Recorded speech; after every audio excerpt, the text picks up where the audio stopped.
नैवं विदामो भगवन् प्राणरोधम् चराचरस्याखिल सत्त्वधाम्नः विदेहि तन्नो व्रजनाद् मोक्षम् प्राप्ता वयं त्वां शरणं शरणम्।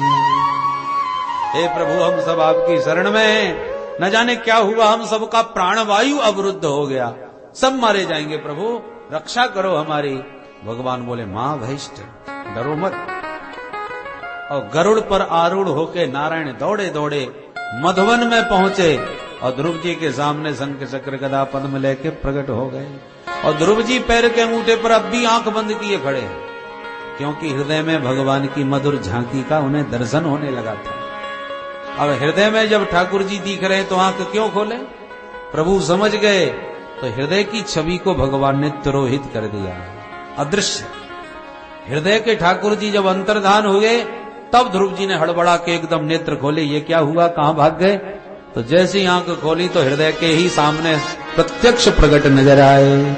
बोल भक्त वत्सल भगवान की जय। जो हृदय में विराजे प्रभु को प्रत्यक्ष आंखों के सामने देखा, गदगद होकर ध्रुव जी ने तुरंत साष्टांग दंडवत किया और मन ही मन घबराने लगे कि राम राम, माता जी से गुरु जी से मैंने सैकड़ों बातें पूछ ली, पर ये नहीं पूछ पाया कि जब प्रभु आ जाएं तब क्या करना चाहिए। ठाकुर जी मेरे सामने खड़े हैं, अब मैं क्या करूं? ऐसा सुन रखा है कि पूजा करनी चाहिए, स्तुति करनी चाहिए। अब पूजा क्या कैसे करूं? सामग्री कुछ है ही नहीं पूजन की, जंगल में क्या धरा। और स्तुति करूं तो कैसे करूं? मैं कुछ पढ़ा लिखा तो हूं नहीं, विद्यालय का मुंह अभी देखा नहीं, तो क्या बोलूं मैं इनसे? तो ध्रुव जी भगवान का मुंह देखते हैं और प्रणाम करके फिर हाथ जोड़े लेते हैं, फिर खड़े हो जाते हैं। भगवान मंद मंद मुस्कुराए जा रहे हैं और ध्रुव जी मन में घबराए जा रहे हैं, मैं क्या बोलूं, क्या करूं? फिर प्रणाम करते हैं, फिर हाथ जोड़ लेते हैं। प्रभु समझ गए ध्रुव जी की मनस्थिति को और आगे बढ़ के भगवान ने अपना दिव्य पांचजन्य ध्रुव जी के कपोल से, गाल से छुआ दिया। जैसी भगवान की उस दिव्य संघ का स्पर्श हुआ, स्पर्श होते ध्रुव जी को सारा वेद वेदांत कंठस्थ हो गया। बोल भक्तवत्सल भगवान की जय। मूकम करोति वाचालम पंगुम लंघयते गिरिं यत्कृपातमहं वन्दे परमानंद माधवम्। जिसकी कृपा गूंगे को बाचाल बना देती है। मूक होए बाचाल, पंगु चढ़े गिरिवर गहे। ठाकुर जी कृपा करें तो गूंगा भी बाचाल बन के ऐसा बोलता है कि उसके सबकी बोलती बंद कर दे। मूकम करोति वाचालम। आज चरितार्थ हो गया ध्रुव जी पर। द्वादशाक्षर मंत्र गुरुदेव ने दिया था, तो ध्रुव जी ने भी गोविंद की 12 श्लोकों से ही स्तुति गाई। गा उठे ध्रुव जी। योऽन्तः प्रविश्य मम वाचमिमां प्रसुप्तां संजीवयत्यखिल सत्यधर स्वधाम् अन्याश्च हस्तचरण श्रवणत्वगादीन् प्राणान्नमो भगवते पुरुषाय तुभ्यम्। ध्रुव जी कहते हैं, हे प्रभु, योऽन्तः प्रविश्य, आप ही मेरे अंतःकरण में प्रविष्ट हो गए। मम वाचमिमाम, ये जो मेरी वाचा है, वाणी है, प्रसुप्ताम, एकदम शिथिल थी, सोई पड़ी थी, कुछ बोले नहीं पा रहा था। पर संजीवयति, आपने मेरी वाणी को जीवन दान दे दिया, जागृत कर दिया। अब मेरी ये समझ में नहीं आ रहा कि मैं क्या क्या बोलूं। आपके अनंत गुणगण मेरे भीतर जागृत हो गए, वो आपकी कृपा से। अखिल शक्तिधर, आप समस्त संसार के जितने भी जीव हैं उन सबको शक्ति प्रदान करने वाले हैं।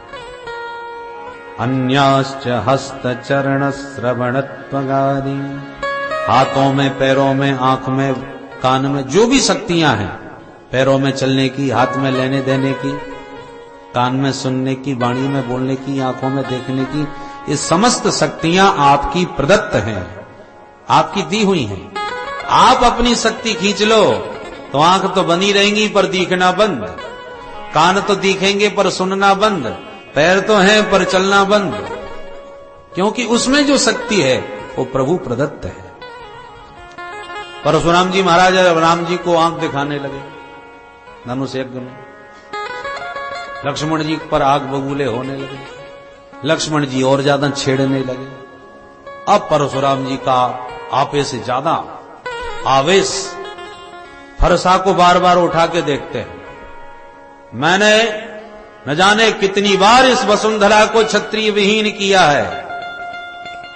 रे नृप बालक कालवश, तू भी काल का ग्रास बनने वाला है, ये फरसा देखा मेरा।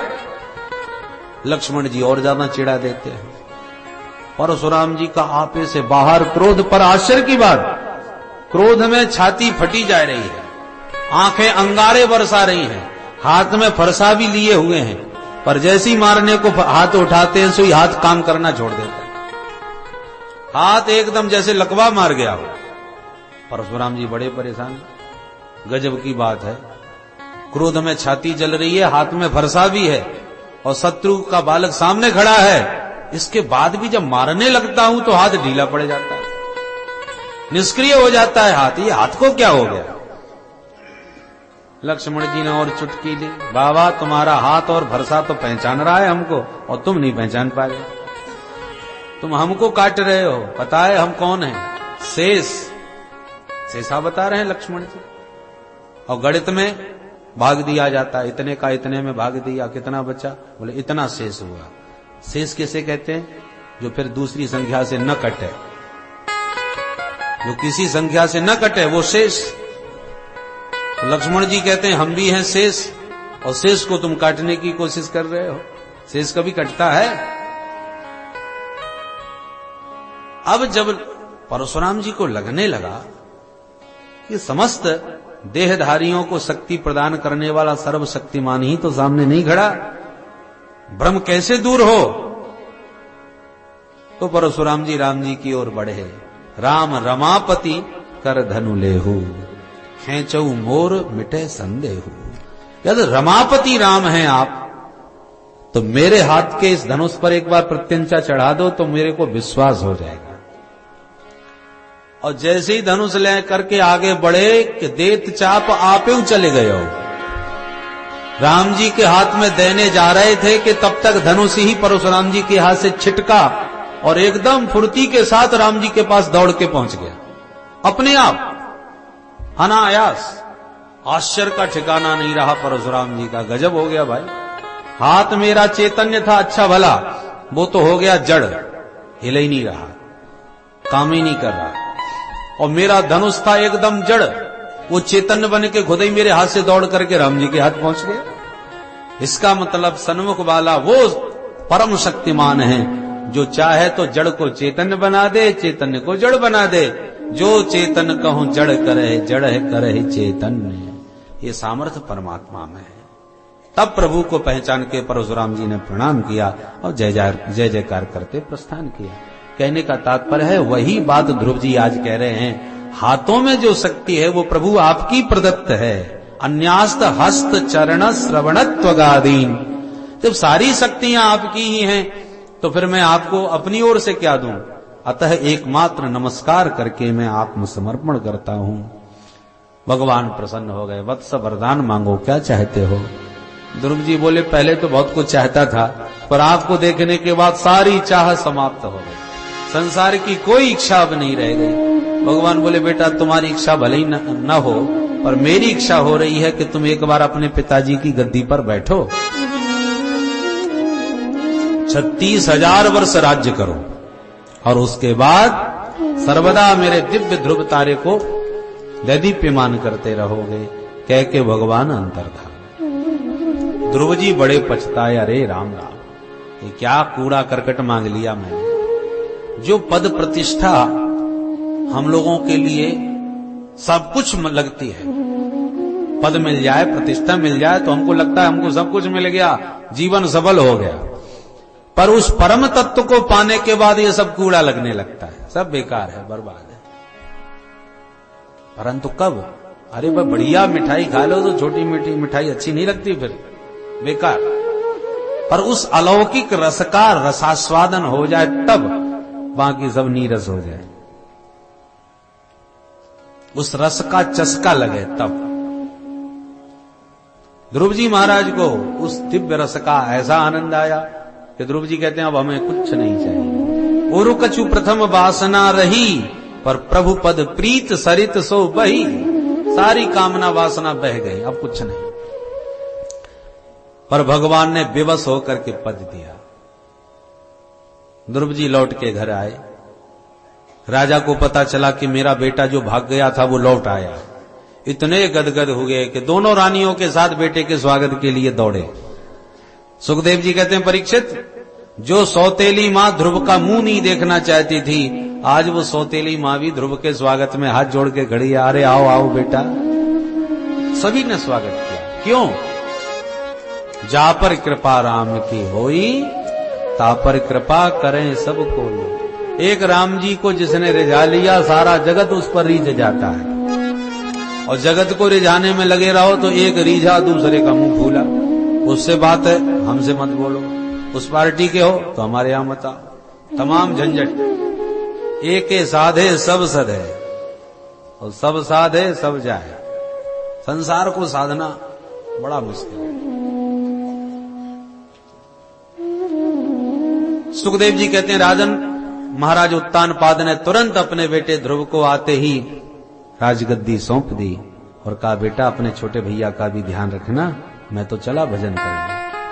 पद प्रदान करके उत्तानपाद चले गए। ध्रुव जी के 2 विवाह हुए, भ्रमी और एला नाम की कन्या के साथ। बच्चे भी हुए, वत्सर, उत्कल आदि। परंतु एक दिन इनके सौतेले भाई उत्तम शिकार खेलने वन में गए, किसी यक्ष से लड़ बैठे, झगड़ा हो गया, यक्ष ने उसका वध कर दिया। ध्रुव को पता चला मेरे भैया को किसी यक्ष ने मार दिया, क्रोध में भर गए। यक्ष नगरी पर आक्रमण बोल दिया, हजारों यक्षों को मौत के घाट उतार दिया। महाराज मनु प्रकट हो गए युद्ध भूमि में और बोले बेटा गलत बात, तुम्हारे भाई को एक यक्ष ने मारा, तुमने हजारों मार दिए। ये कोई न्याय नहीं है। नायम मार्गो ही साधु नाम, ऋषि के सानुवर्ती नाम। भगवत भक्तों का ये रास्ता नहीं है जिस पर तुम जा रहे।